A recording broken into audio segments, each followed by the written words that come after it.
Well, hello everybody, Vicky here again. We've got another talk over, as you've obviously figured out, and it's the second in a trilogy of me just playing around with scraps. Now, these are in a basket that you can see next to me, but this isn't actually basket number one of our Use It Up. So, as I've said previously, I hadn't been feeling particularly well, and this is how I cope with not being well. I'm not the sort of person that can do nothing, unfortunately. I'd love to be able to sit in a chair and read a book or just have some downtime, but this is the sort of thing that gets me through the times I'm not feeling quite all right. So I've got a little bit of coffee stained manila folder by the looks of it, and I'm just squaring it up. And you'll see me working on a few different things all at the same time. When I've got a mixed bag of scraps, I tend not to sort out the scraps, try not to sort out the scraps too much, but just take each bit out as we go along and use it wherever I can. So the tag that I just covered a minute ago with coffee dyed paper wasn't quite wide enough, so I've just torn off a bit of book page. As you can see, it broke on me, but because it's a collage of thoughts and it is the whole point of junk journaling, I've just pasted it on there and it looks just fine. I hope everybody's doing well. I'm well, I'm good. I'm almost back to brand new again after treatment, so I've got a couple of voiceovers left to do, and hopefully in the next day or two I'll be able to comfortably put my head down to work. So here I've got an outdated encyclopedia. I've just taken out a chunk of the pages, and then as I go along with the bits that I can't do anything with, I just paste them down onto the paper, and then I'll have a page of collage ready to go for whatever I might need it. Now this is a piece of packing paper. I'm not 100% sure where it came from, but it's stamped. It was the way it came. So obviously it's not enough to cover a piece, but that bird looks too nice just to put in the bin. So to overcome that, just grab another piece of paper to put underneath it and then just build it up until there's enough.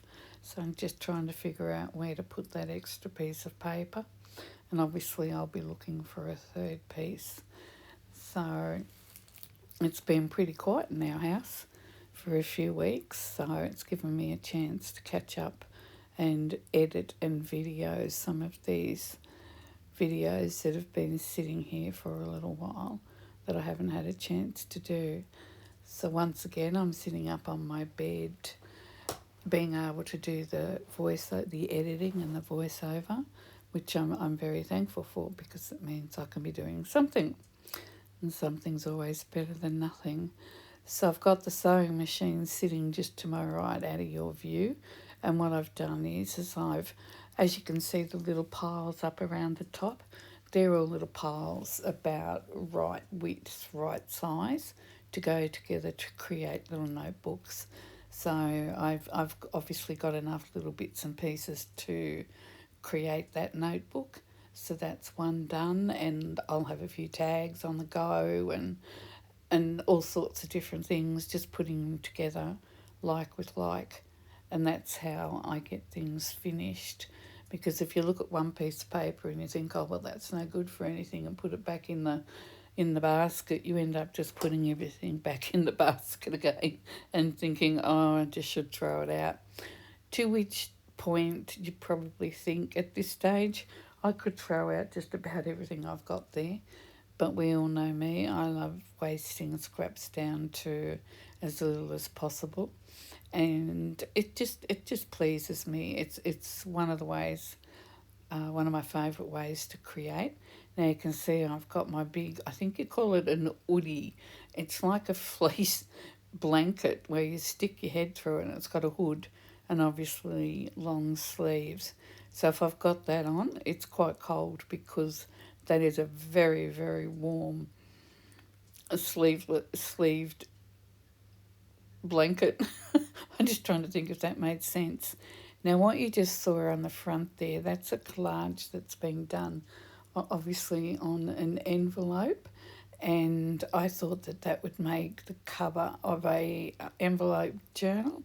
Probably just be one signature when it's done. So I'm just scoring it down the middle, making sure it's all going to sit okay. And I'm just going to score it where I want that to fold over, just so I know. So there's more work to be done on the collage on the front. And I've got quite a few masterboards now from our basket number one, which turned out to be mainly all scraps, as we've seen as we've journeyed through it. So this was actually in basket number one. And it looks like I've already put a bit of gesso over, maybe not. Anyway, we'll dress that up. So I'm just cutting off the end of it so that I can have a pocket at the front and back. I don't know that I'll put too much in the front pocket, but something that fits in there a little bit snug but easy to pull out, just to give that more strength. Now this is a powder, and admittedly it looks pretty ghastly like that, but I will be lining the inside of this, so it's only really the edges that you're going to see. And it really is very pretty. It's not a colour that I would honestly think to use, but it's going to look good when we just see the outsides of it. Now what we've got here is, I've got some old postcard adverts from a theatre that we used to go to before COVID. So I've ground them. I've just given them a light sand just to get the shine off them. So what I'm doing now is I'm going through and I'm doing some collage on them, because they're about a 6x4 and they are a good size to have for journaling cards. Or I guess, on the back of it to make it plain, you could put the markings of a postcard and have it as a postcard if that's what you wanted to do. So now we're just going to go ahead and do some just mindless pasting, just gluing. It is really astounding how relaxing and the sense of enjoyment and pleasure that you get out of using what really probably anybody in their right mind would throw out. So it's always good to do that. I believe in, like trying to not waste as much as possible. And with each scrap of paper we save, I guess it's it's a bit for the environment. So some of these are going to be quite plain. That one is plain and I have stamped on it, but I'm just as likely to get the oxides out or the sprays and put a colour on there just to give it a bit of a lift. Or I might leave it like that and have a larger focal point. I don't know, it'll be just whatever the whim takes when I do it. Now, rather than you have to sit and watch me glue too much, I've done some pretty radical editing through it, but hopefully you'll get enough to be able to tell the story, my story of what these cards. Now I'm inking the stamp, then I'm just lightly inking the paper, just so that the stamping doesn't come to the front. I just want it sort of in the back. That's a bit of paper sewing paper pattern. Gosh, that was hard to get out in the bottom right corner. So it's just tissue, and then it's just a matter of going about and just doing what pleases you. So this was a little bit of book page that hadn't been coloured in any way. It was, I think it probably was a Reader's Digest condensed book that was falling apart. I had a couple of those, and then it must be left over from a project, because you can see that it's got a border on the top of it, and that's a what do they call it? The punch. The one that you can do. a line punch. Maybe I just can't think of the word for it at the moment. But anyway, it's a punch where a border punch. That might be just as simple as that. So I've got a space where I want to put that and I want to put it there, but there will be a little bit left over that will get cut off. But in true Vic style, it won't be forgotten. So there's a little bit of pattern paper on there as well, the tissue paper. So just when I cut this little bit off, I decided that there was enough there just to add a little interest, a little bit more interest. I mean, it was glued. Why not use it? I'm just rubbing that in. So that's the front. And then I thought, I might just add that. I wasn't sure where, and then I decided that it would look good, but it was just too thick. So I put a little bit on there, just along the top of it, just to take the plainness off a little bit. I thought it already had glue on it, but I was wrong. This is, like I said, this is very relaxing to do, and I hope you don't get too bored with me because, like I said, there is a trilogy of these, just me playing with scraps and just thoroughly enjoying it. And I thought maybe that, well, I might have a few coming out, like I said, the trilogy, I've got the 3 of them. It might give you ideas or spark your interest in creating usable pieces of ephemera to go into journals or to make as a greeting card. There's no hard and fast rule that says that greeting cards have to bend in the middle and open up. A greeting card can be a 6x4 like this one is, and with a plain backing on the back, there is ample room to write on, and particularly if you're sending something, a greeting, or you want a card to put in with a present that you're sending, one of these is absolutely perfect to write on and pop it in with your parcel. I'm just putting them all together now. I hadn't thought that I'd finished them all. I must have just been looking. I worry a little bit when I do a lot of them, like a batch like this. It's, I guess you'd call this mass making, that they all get to look a little bit like each other. So just trying to keep it a little bit different. Now this is actually a piece of manila folder that's been coffee dyed with the plastic table runners that you buy from, well, we get them from Spotlight here, and they're really good. So there was too much there to waste.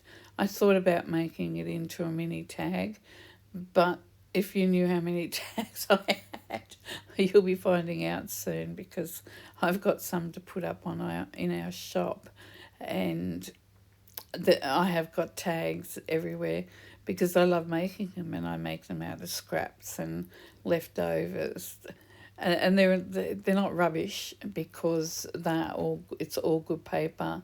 Like this, trouble went into getting this piece of manila folder to look like that, so it's all effort. So it's good to have these things used right down to nothing. So I'm just trying to find a piece of paper there now. So I will have the width, and I'm just cutting that off, just trimming it away. So now the back has got a cover as well. And as you can see, that one's still quite plain. And for some reason I felt I had to just make sure that it was nice and square, and I've cut off that backing, just tidying it up more than anything else. So there's not a real lot on there yet. I'm not sure if that's where I left this one or not, but it's certainly not the way it's going to look in the end.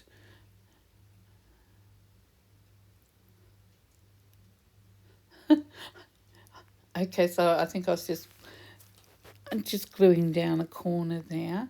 I'm doing remarkably well for me. I do look extremely clean and tidy and organised there. Not quite sure how that happened, but we'll take it where we can get it, girls and lads. So I think what I'm doing now is I'm just thinking, what else can I do with this. So I'm going to put some pattern paper over it, and was so I'm basically just doing these en masse so that when I come to use them in a project, I can top it. I can put another element over what's relatively plain so that I can match it into a journal that I'm doing. I don't want everything looking the same in a journal, but I do tend to like to have a few elements that bring it in loosely to the theme that I'm going for. And if I put too many, well, if I put a focal point on these cards, it could limit where I could use them. But leaving them like this gives me a good few to have, so that when I'm looking to put something in a journal, I don't have to start from scratch. I don't have to get all my scraps out and build up some collages. I've already got them there ready to go. And it's a system that works really well. So here's a little bit more of that paper. We decided that I'll put it on this one. And because it is too white amongst everything else, I'm just giving it a light cover with, what am I using? It's an oxide at the moment. I don't think it really matters which colour you use. I'm just not looking for perfection. I'm just trying to knock that white down a little bit, just so that it blends a lot better. Then I thought that would look nice, just sticking down there at the bottom. So really, it doesn't matter how little your scraps are or how big. A lot of people don't like playing with scraps, so they go in the bin, and that's fair enough. We're all different, but this is the sort of thing I like to do. And I think I mentioned that for a little while I've just been working off some of the non-stick oven paper that you use in the kitchen for your baking. I do have a proper craft mat somewhere. I think I know where it is, but I've just got that out because I ended up with so many book pages folded over. It was overwhelming. So with this, I can keep using it. If there's anything, if it dries up all right, and I think it's usable and still a bit crinkly, I'll put it in the page of a journal. But usually by the time I'm ready to throw one of these backdrops away, it's usually lost all its shape and and all the noise and the crackle that we like. So I just feel a little bit better about doing that than creating more and more work for me that I can't keep up with. So I've opted for a little bit of music paper here, just because I've got something going on the other half in the bottom right. It just looked a little plain up there on the left where all that free space is showing. So I just had a bit of music paper. So I thought, well, why not? Why not indeed? And I don't think I really need to do much more to this. In fact, I don't think I do. Because I can go on and I can add, like I keep saying, a focal point to it. So I'm just stamping, just mark making more than anything. It all goes to giving it depth and interest as a background and try and bring it all together. So if I've got a bit of stamping, light stamping all over the card, it ties it all in together. And if I find it looks a little bit, what's the word I'm looking for? If it doesn't look as if it's cohesive, if it doesn't look like it all belongs, I can put a little bit of gesso over it, as heavy or as light as I want to, and find where I want to put the focal point on it, and then I can knock all this further back with some gesso. If you don't have gesso, white paint will do the same thing. I have gesso because of my mixed media, so it's in hand's reach, so I opt for the gesso. And I found that works really well. I just blob the gesso on, roll it on with a brayer, scrape it on with a spatula. You do it any way you want to. So here we go. So I think I did 4 maybe.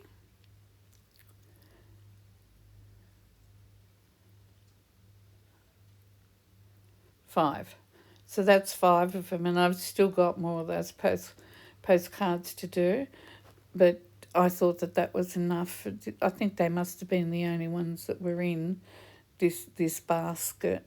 Now I have coffee dyed every envelope that has come into this place, and I use them mainly for backings. So I guess it's a no cost way to back some of your work.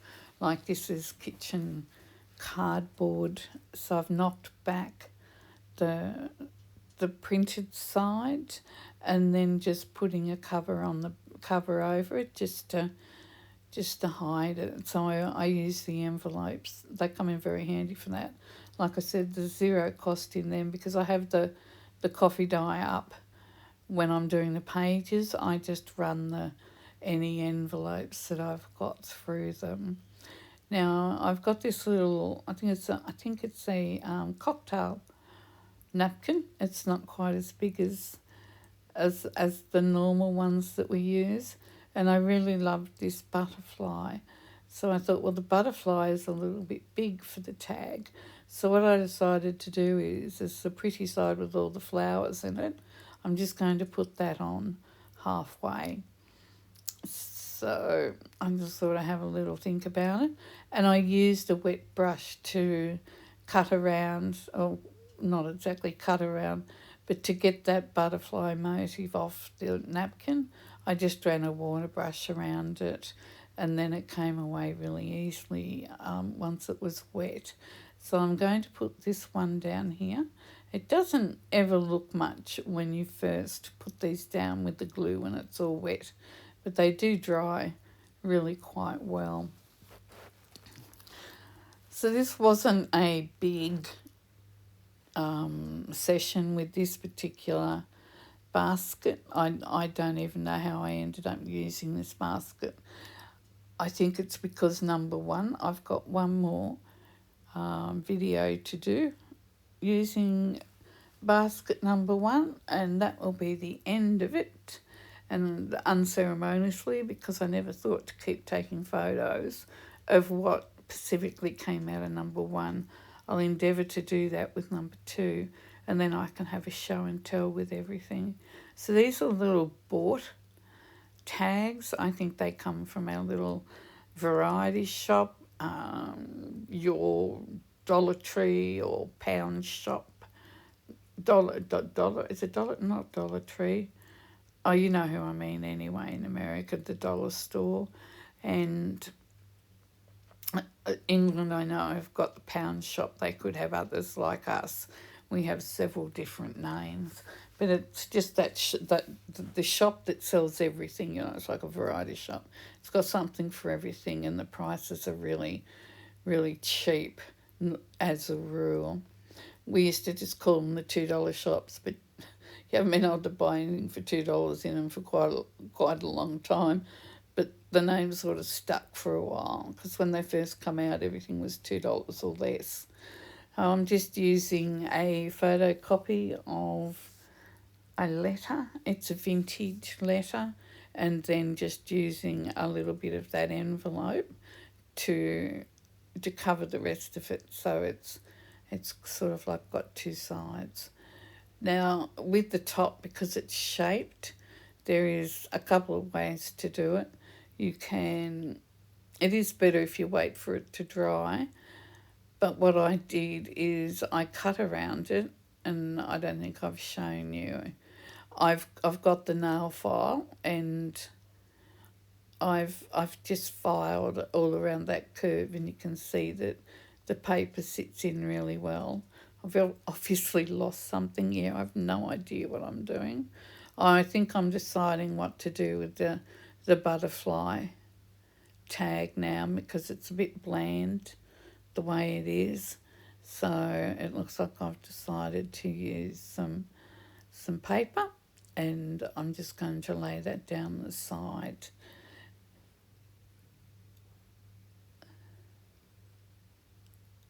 The other one, like I said, it's just a bit of torn letter, and the paper, I was going to say the calico, but the coffee dyed paper, it comes out really, really nice.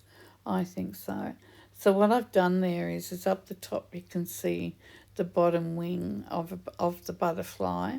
I've just put just a quarter of that butterfly up the top there, just to fill that blank space. And then I'm just going around and I'm stamping on the tag itself, just to try and take all that plainness out of it. So there hasn't been much happening in this one. We got our, what did I call them? Our postcards, our journaling cards done. And now we're just stamping away here to finish it off. So it's all looking quite good. It's coming together. So now I'm just going to ink around the tag, make it look pretty. And on the back of it, I've used a paper, like you see me stamping off and wiping paintbrushes or cleaning stamps. On the back of it, it is a book page that has been used for that. And I don't know, I just decided it'd be a good idea to put that on the back of it. And somewhere around here, there it is, you can see that there. It's where I've just pushed everything off onto it. Now, having said all that, I'm going to say goodbye. Thank you very much for watching my video, and please be kind to you and be kind to the person that's standing next to you. And just as we'll watch the gold go on. Bye for now.